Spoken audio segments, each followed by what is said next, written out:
Good evening, everyone. If you don't know, you should know. My name is Rameez and I am a filmmaker and a film critic, and today's review is about Luke Cage Season 1.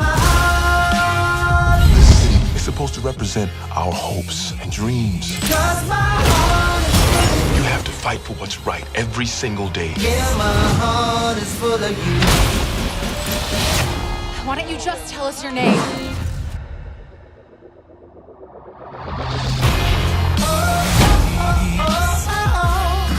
Luke Cage is the latest TV show in Marvel's planned world domination, I mean cinematic universe, and what this show does is give you a lot of the same stuff you've seen in Daredevil, but a whole lot of new stuff as well. I have never read a single Luke Cage comic in my life, so kudos to the showrunner because I was completely invested in this TV show. It did take me a while, however. With that being said, I am really enjoying what Marvel's doing with their TV universe. I did skip out on Jessica Jones, but Daredevil took place in Hell's Kitchen, and Luke Cage takes place in Harlem and other urban neighborhoods. And because of Marvel's commitments to the TV universe and the length of episodes each character gets, this show and every other Marvel show feels like a comic book in structure. Each episode acts like an issue of a comic. I said in my Daredevil Season 2 review that TV is where superheroes get true justice. They connect this show to Daredevil with the Rosario Dawson character of Claire. She just hops into Luke Cage and it feels organic because everything's taking place in the same city. What Luke Cage does is present a unique opportunity to tell the story of the streets because of the protagonist's skin color, and that's sort of an issue and an advantage in my eyes. I think, and this applies to every superhero movie I've seen, every time a superhero story tries to say something about the world, the political climate, social climate, or racial climate, it robs the story of a lot of fun. And superheroes are mainly supposed to be fun. You buy superhero comics because they're fun. So putting real-world elements into a superhero story is something I'm not opposed to. I love political and social commentary, but there is a very thin line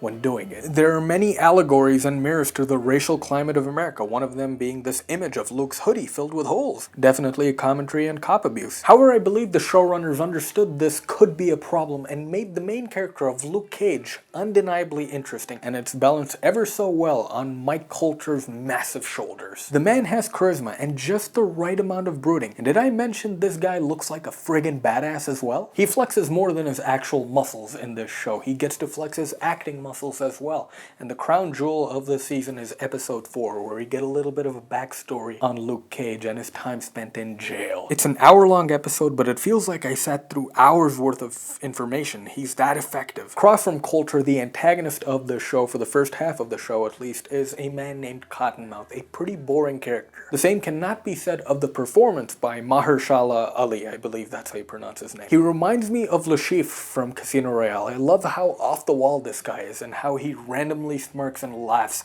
after something insanely horrible has happened. There's another villain for the second half of the show named Diamondback, which would have been a great actor for the character of Nuke in my eyes. And they fail to capitalize on a storyline with him where he frames Luke Cage for the murder of a lot of people. It had much more potential than what they did. As I said earlier, this series has something to say. The showrunner seems to be a big fan of the series The Wire, which I recently finished reviewing. Many actors from The Wire show up in this show, like Kima, Avon Barksdale's lawyer. They play pretty significant roles. And the barber, Pop, he has a pretty significant role as well. My issue stems from them trying to blend two different types of storytelling to mesh together.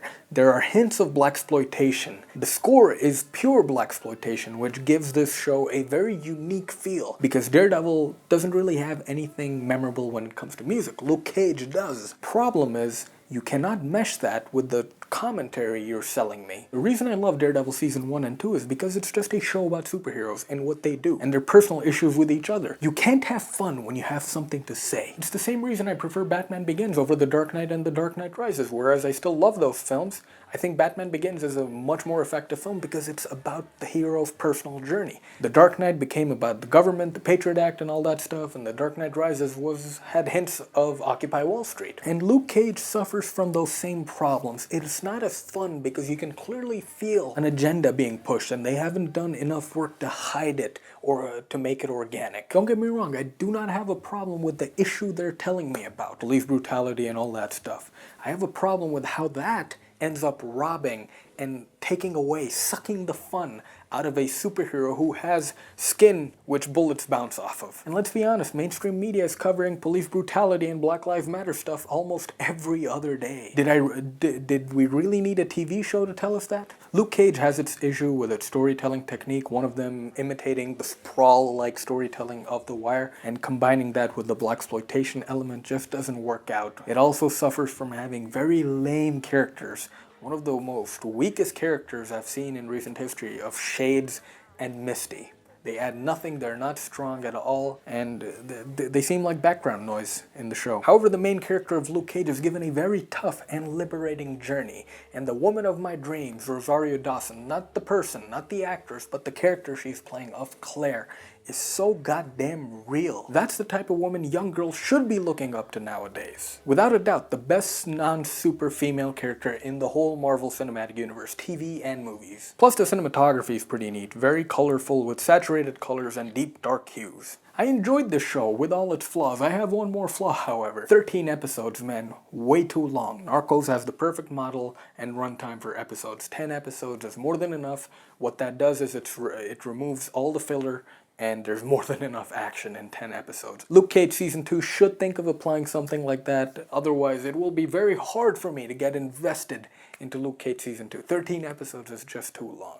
With that being said, Luke Cage Season 1, as Luke Cage would say, was sweet Christmas. I'm giving this season a final score of 3.5 out of 5.